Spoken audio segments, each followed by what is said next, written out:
जाफ़र तैयार रज़ी ताला अन्हा हज़ूर अकरम सल्लल्लाहु अलैहि वसल्लम के जलीलुल क़द्र सहाबा में शामिल हैं। आपकी तमाम ज़िंदगी इस्लाम की खिदमत में गुजरी। आपने हमेशा हिफाज़त दीन के लिए बढ़ चढ़ कर काम किया। आप हज़रत अली रज़ी ताला अन्हा के सगे भाई थे। आपकी उम्र हज़रत अली से 10 बरस ज़्यादा थी, लेकिन कबूल इस्लाम में हज़रत अली सबकत ले गए थे। हज़रत जाफ़र तैयार के कबूल इस्लाम का वाक़या बड़ा ही दिलचस्प है। मौरख़ीन लिखते हैं कि एक दिन जनाब अबू तालिब मक्का से बाहर किसी जगह से गुज़रे तो उन्होंने अपने भतीजे हज़ूर अकरम सल्लल्लाहु अलैहि वसल्लम और अपने बेटे अली रज़ी ताला अन्हा को एक साथ खड़े नमाज़ पढ़ते देखा। उस वक़्त जाफ़र रज़ी ताला अन्हा भी अपने वालिद के साथ थे। अबू तालिब ने अपने दोनों अजीज़ों को एक साथ खड़े देखा तो वो इन्हें बहुत ही प्यारे और भले मालूम हुए। हज़रत जाफ़र रज़ी ताला अन्हा से कहा, बेटा तुम भी अपने भाइयों के शाना बशाना खड़े हो जाओ।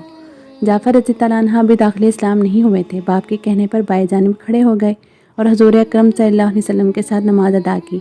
इस नमाज की अदायगी में इन्हें ऐसा लुत्फ़ आया कि उसी वक्त कबूल इस्लाम के लिए अपने आप को पेश कर दिया।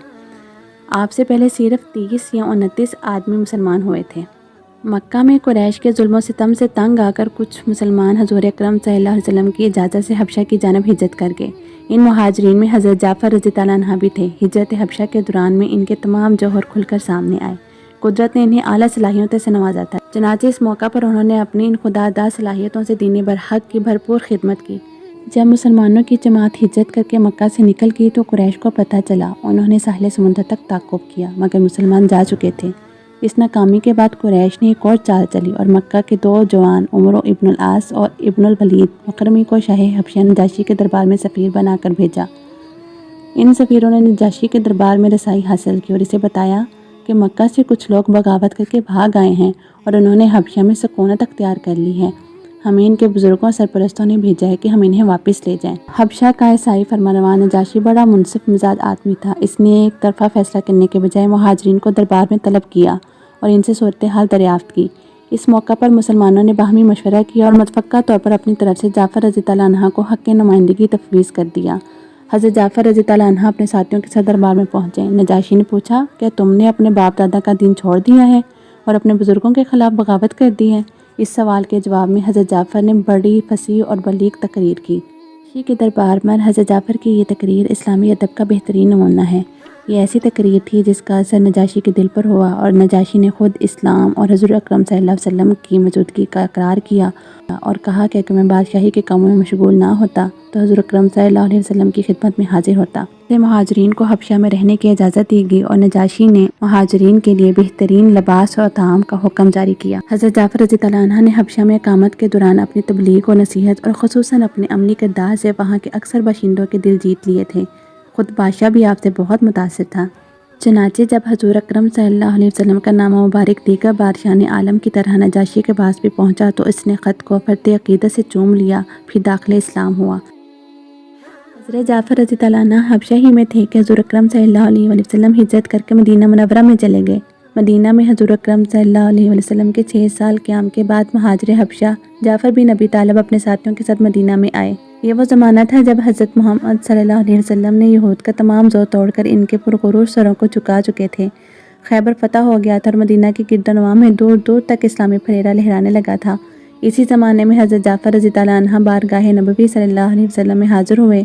हज़रत मोहम्मद सल्लल्लाहु अलैहि वसल्लम ने इस मौका पर हज़रत जाफ़र को सीने से लगाकर चेहरा चूमा और कहा, मुझे मालूम नहीं कि फ़तह खैबर से मेरा दिल ज़्यादा मसरूर है या जाफ़र रज़ी ताला अन्हा की आमद मेरे लिए ज़्यादा बाइस मसरत है। हज़ूर अकरम सल्लल्लाहु अलैहि वसल्लम को जाफ़र रज़ी ताला अन्हा से दिली मोहब्बत थी। आप फरमाया करते थे, जाफ़र सूरत और सीरत में मुझसे मुशाबा है। और एक बार आपने फरमाया, हर नबी के कुछ रफ़ीक हुआ करते हैं, मेरे 14 रफ़्क़ा हैं और इनमें से एक रफ़ीक जाफ़र भी हैं। हज़रत अबू हुरैरा रज़ी ताला अन्हा से जामे तिरमिज़ी में एक रवायत मनक़ूल है कि जनाब अबू हुरैरा रज़ी ताला अन्हा हज़ूर अकरम सल्लल्लाहु अलैहि वसल्लम के बाद हज़रत जाफ़र रज़ी ताला अन्हा को सबसे अफज़ल समझते थे। हज़ूर अकरम सल्लल्लाहु अलैहि वसल्लम ने शाम के ईसाई बादशाह के मुकाबले पर एक फ़ौज भेजी और फरमाया कि इस फ़ौज के अमीर ज़ैद बिन हारिसा होंगे।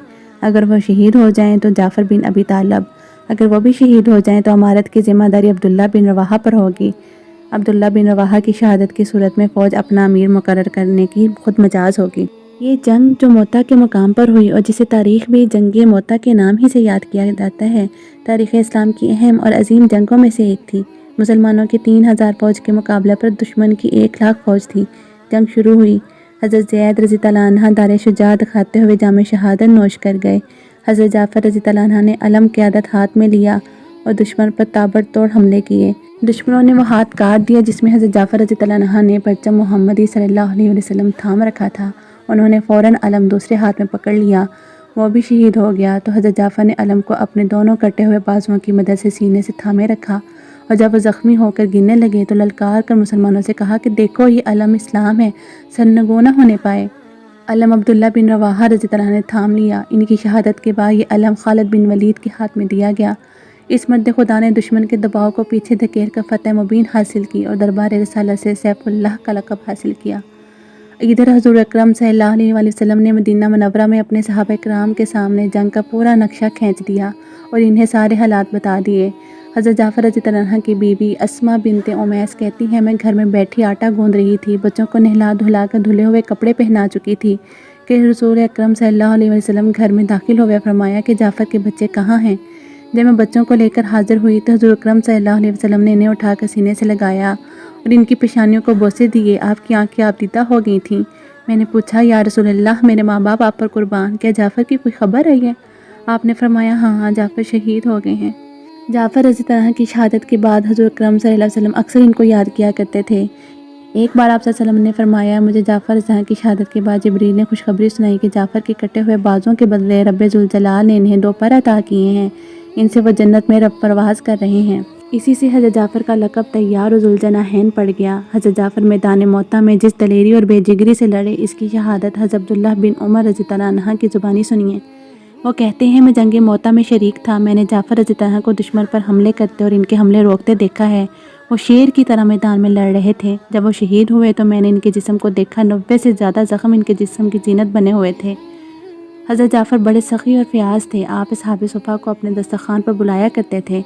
حضرت ابو ہریرہ رضی اللہ عنہ کہتے ہیں کہ ہم انہیں اپنا سرپرست سمجھتے تھے، کئی دن فاقوں سے رہتے اور جب حضرت جعفر کو دیکھتے تو ان کے ساتھ چل دیتے، وہ جو کچھ بھی حاضر ہوتا لا کر سامنے رکھ دیتے۔ کئی بار ان کے پاس سوائے سوکھے ٹکڑوں کے کچھ نہ ہوتا، آپ اپنی شہد کی مشک لا کر اسے پھاڑ دیتے اور ہم اسی کے ساتھ لگے ہوئے شہد سے سوکھے ٹکڑے کھا لیتے۔ اس معلومات کو اپنے دوستوں کے ساتھ شیئر کرنا مت بھولیے گا۔ بجھا سکے گی نہ جن کو